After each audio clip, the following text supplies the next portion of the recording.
विघ्न विनायक गणेश जी की उत्पत्ति का वर्णन। सूत जी कहने लगे, इस प्रकार स्तुति करके देवता शिव जी के सामने उपस्थित हुए तो शंकर भगवान ने उनकी ओर देखा। आनंदपूर्ण आंसुओं से देव ने फिर प्रणाम किया। शिव ने कहा कि हे देवों, तुम्हारा कल्याण हो। देवता बोले, दैत्यों से हमारा कभी विघ्न न रहे, ऐसी प्रार्थना है। देवों का उपकार करने वाले दैत्यों से हमें कभी भी विघ्न प्राप्त न हो, यही हम वरदान मांगते हैं। फिर पिनाकी शिव ने गणेश्वर का शरीर धारण किया।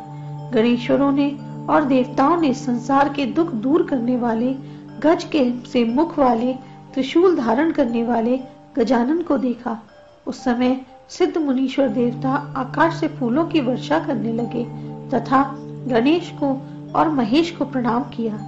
फिर मूर्तमान सुंदर बालक गज के से मुख वाला महेश्वर और अंबिका को प्रणाम करने लगा और शिव ने उसे सुंदर हाथों से उसका आलिंगन किया और उसकी मूर्धा में चुम्बन लिया और कहा, हे पुत्र, तेरा अवतार तो दैत्यों के नाश के लिए तथा ब्रह्मवादी द्विजों के उपकार के लिए है।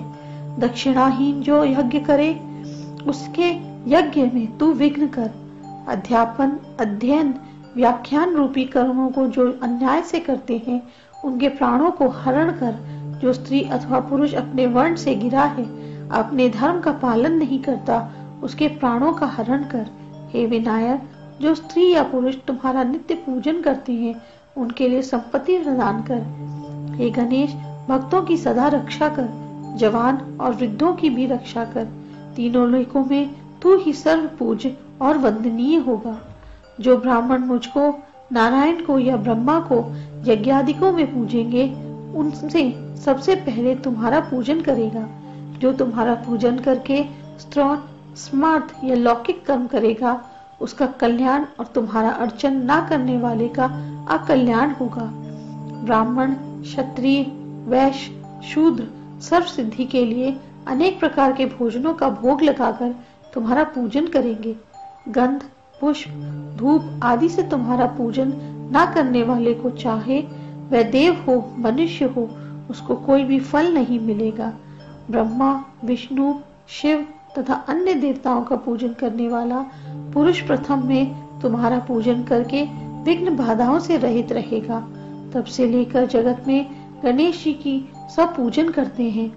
वे दैत्यों के यज्ञ का ध्वंस करते हैं। इस प्रकार से स्कंद के बड़े भाई गणेश की उत्पत्ति तुम्हारे सामने वर्णन की। जो इस प्रसंग को पढ़ेगा, सुनेगा या सुनाएगा वह सुखी होगा, इसमें कोई संशय नहीं है।